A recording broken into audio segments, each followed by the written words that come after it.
বিসমিল্লাহির রহমানির রহিম। আজকের ফ্যামিলি কার্ড অনুষ্ঠানের সম্মানিত সভাপতি জনাব ডক্টর জাহিদ, উপস্থিত বিশেষ অতিথি বেগম ফারজানা, উপস্থিত সম্মানিত অতিথিবৃন্দ, মেম্বার অফ ডিপ্লোম্যাটিক কমিউনিটি, উপস্থিত কড়াইলবাসী, সাততলাবাসী এবং ভাসানটেকবাসী, আসসালামু আলাইকুম। আজকে এই অনুষ্ঠানটি আমাদের জন্য অত্যন্ত একটি গুরুত্বপূর্ণ অনুষ্ঠান, একটি স্মরণীয় দিন এবং একটি ঐতিহাসিক অনুষ্ঠান। প্রথমেই আমি আল্লাহ রাব্বুল আলামিনের দরবারে হাজারো শুকরিয়া, লক্ষ কোটি শুকরিয়া আমি আদায় করছি। নির্বাচনের মাধ্যমে বর্তমানে বাংলাদেশে জনগণের কাছে জবাবদিহিমূলক, জনগণের প্রতিনিধিমূলক একটি সরকার প্রতিষ্ঠিত হয়েছে। এই সরকারকে এই দেশের মানুষ নির্বাচিত করেছেন। স্বাভাবিকভাবে এই সরকার এই দেশের মানুষের কাছে জবাবদিহি করতে বাধ্য। সম্মানিত উপস্থিতিবৃন্দ, আজকের এই অনুষ্ঠানটি বা এই অনুষ্ঠানকে কেন্দ্র করে যে কারণে আমরা এখানে আজকে উপস্থিত হয়েছি, এটি বহু বছর যাবৎ বাংলাদেশ জাতীয়তাবাদী দল পরিকল্পনা গ্রহণ করেছে। বাংলাদেশের জনসংখ্যার অর্ধেক জনসংখ্যা হচ্ছে নারী। আমরা দৃঢ়ভাবে বিশ্বাস করি এই অর্ধেক জনসংখ্যাকে যদি আমরা পেছনে রাখি, এই অর্ধেক জনসংখ্যাকে যদি আমরা এম্পাওয়ার না করি, তাদেরকে যদি ক্ষমতায়ন না করি, শিক্ষা এবং অর্থনৈতিকভাবে তাদেরকে যদি ক্ষমতায়ন আমরা না করতে পারি, তাহলে অবশ্যই দেশকে কোনোভাবেই সামনে এগিয়ে নিয়ে যাওয়া সম্ভব না। আপনাদের নিশ্চয়ই সকলের খেয়াল আছে, এর আগে বিএনপি সরকার যখন দেশ পরিচালনার দায়িত্বে ছিলেন, দেশনেত্রী বেগম খালেদা জিয়া যখন দেশ পরিচালনার দায়িত্বে ছিলেন, সেই সময় সমগ্র বাংলাদেশে তিনি নারীদের শিক্ষা ব্যবস্থা, স্কুল পর্যায় থেকে ইন্টারমিডিয়েট লেভেল পর্যন্ত শিক্ষা ব্যবস্থাকে বিনামূল্যে করার ব্যবস্থা করেছিলেন। সেই শিক্ষিত নারী সমাজকে আজকে আমরা অর্থনৈতিকভাবে এম্পাওয়ার করতে চাই, অর্থনৈতিকভাবে তাদের সচ্ছলতা গড়ে তুলতে চাই, এবং সেই লক্ষ্যকে সামনে রেখেই বর্তমান সরকার গঠনের আগেই পরিকল্পনা গ্রহণ করেছে কিভাবে নারীদেরকে আমরা ক্ষমতায়ন করব, অর্থনৈতিকভাবে সচ্ছল করে গড়ে তুলব। এবং তারই অংশ হিসাবে আজকে এই ফ্যামিলি কার্ড আমরা সমগ্র বাংলাদেশে পর্যায়ক্রমিকভাবে ইন্ট্রোডিউস শুরু করলাম। আজকে আমরা প্রাথমিক পর্যায়ে, আপনারা নিশ্চয়ই এর মধ্যে বক্তব্য শুনেছেন, প্রাথমিক পর্যায়ে আমরা যেহেতু সরকারের কিছু নিয়ম নীতি আছে, আমাদেরকে সেই সকল নিয়ম নীতির মধ্যে দিয়ে আমাদেরকে একটি কাজ শুরু করতে হবে, এবং সেই নিয়ম নীতির অংশ হিসাবেই প্রথমে পাইলট প্রজেক্ট করতে হবে। সমগ্র বাংলাদেশে 14টি জায়গায় বা 14টি উপজেলায় এই কাজ শুরু হয়েছে।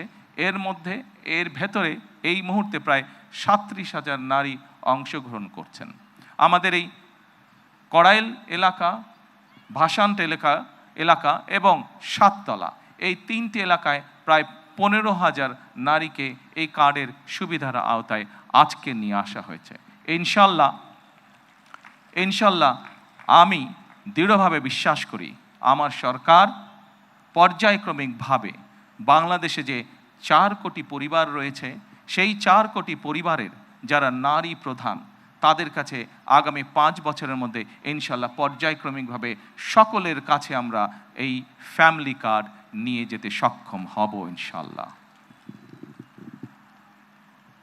সম্মানিত সকল উপস্থিতিবৃন্দ, আমি আমার বক্তব্যের প্রথমেই বলেছি যে আমরা একটি দায়িত্বশীল সরকারের ভূমিকা পালন করতে চাই, যেই সরকার জনগণের জন্য কাজ করবে, যেই সরকার কাজ করবে দেশের জন্য। আমরা জনগণের কাছে জবাবদিহি থাকতে চাই, এবং তারই একটি অংশ হিসাবে আমাদের দল, বাংলাদেশ জাতীয়তাবাদী দল, নির্বাচনের পূর্বে আমরা বাংলাদেশের মানুষের কাছে প্রতিশ্রুতি দিয়েছিলাম, বাংলাদেশের নারী সমাজের কাছে প্রতিশ্রুতি দিয়েছিলাম যে বিএনপি সরকার গঠন করতে সক্ষম হলে আমরা এই ফ্যামিলি কার্ডের কাজ শুরু করব। আপনারা নিশ্চয়ই খেয়াল করেছেন, আমরা আল্লাহর রহমতে বাংলাদেশের মানুষের সমর্থন নিয়ে বিগত নির্বাচনে সরকার গঠন করার 1 মাসেরও কম সময়ের মধ্যে আমরা আমাদের এই প্রতিশ্রুতি, জনগণের কাছে দেওয়া প্রতিশ্রুতির কাজ আমরা শুরু করেছি। এবং শুধু এই প্রতিশ্রুতি নয়, আমরা আরও কিছু প্রতিশ্রুতি করেছিলাম, তার মধ্যে যেগুলো আমাদের প্রায়োরিটি প্রয়োজন ছিল, তার মধ্যে আরেকটি আছে কৃষক কার্ড। সেই কৃষক কার্ডের কাজও আমরা শুরু করেছি ইনশাআল্লাহ। ঠিক আজকের এই অনুষ্ঠানে আমরা যেভাবে 37,000 মানুষের কাছে, 37,000 নারীর কাছে আমরা ফ্যামিলি কার্ড তুলে দিতে সক্ষম হয়েছি, ঠিক একইভাবে আগামী মাসের ভেতরে আমরা কৃষক ভাইদের কাছেও, বহু কৃষক ভাইদের কাছে আমরা কৃষক কার্ড তুলে দিতে সক্ষম হব ইনশাআল্লাহ। সম্মানিত উপস্থিতিবৃন্দ, আপনারা নিশ্চয়ই খেয়াল করেছেন, আমরা দেশের মানুষের কাছে আমরা প্রতিশ্রুতি দিয়েছিলাম, বিশেষ করে আমরা বাংলাদেশের কৃষক ভাইদের কাছে আমরা প্রতিশ্রুতি দিয়েছিলাম যে বিএনপি সরকার গঠন করতে সক্ষম হলে যাদের কৃষি ঋণ 10,000 টাকা পর্যন্ত আছে, কৃষি ঋণ সুদ সহ, সেই কৃষি ঋণ বিএনপি সরকার গঠনে সক্ষম হলে সেই কৃষি ঋণ আমরা মওকুফ করব। আল্লাহর রহমতে আমরা গত সপ্তাহে সেই 10,000 টাকা পর্যন্ত কৃষি ঋণ মওকুফ সরকারের পক্ষ থেকে করে দেওয়া হচ্ছে সুদ সহ। এইভাবে একে একে আমরা জনগণের কাছে দেওয়া প্রতিশ্রুতিগুলো, যেই প্রতিশ্রুতিগুলো পূরণের মাধ্যমে জনগণের ভাগ্যের পরিবর্তন হবে, যেই প্রতিশ্রুতিগুলি পূরণের মাধ্যমে, একটি সরকারের প্রতিশ্রুতি পূরণের মাধ্যমে দেশের ভাগ্যের পরিবর্তন হবে, জনগণের ভাগ্যের উন্নয়ন ঘটবে, সেই প্রতিশ্রুতিগুলো আমরা ধীরে ধীরে পর্যায়ক্রমিকভাবে যে কোনো মূল্যে পূরণের চেষ্টা করব। আজকে এই ফ্যামিলি কার্ড ব্যক্তিগতভাবে আমার জন্য আজকের দিনটি খুবই ইমোশনাল। কারণ এখানে আজকে যারা আপনারা অতিথি উপস্থিত আছেন, এখানে কিছু মানুষ উপস্থিত আছেন যাদের সাথে বিগত অনেকগুলো বছর ধরে আমি বসে বসে আমরা পরিকল্পনা গ্রহণ করেছি যে কিভাবে যখন সময় আমরা পাবো, সুযোগ পাবো, জনগণের সমর্থন পাবো, সেই ফ্যামিলি কার্ডটিকে আমরা বাস্তবায়ন করব।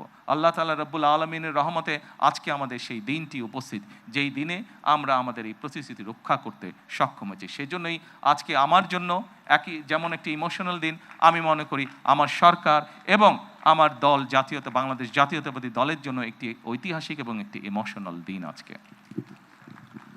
সম্মানিত সকল উপস্থিতিবৃন্দ, সম্মানিত সভাপতি সহ মঞ্চে উপস্থিত অতিথিবৃন্দ, আসুন, এই দেশটি আমাদের প্রথম এবং শেষ ঠিকানা।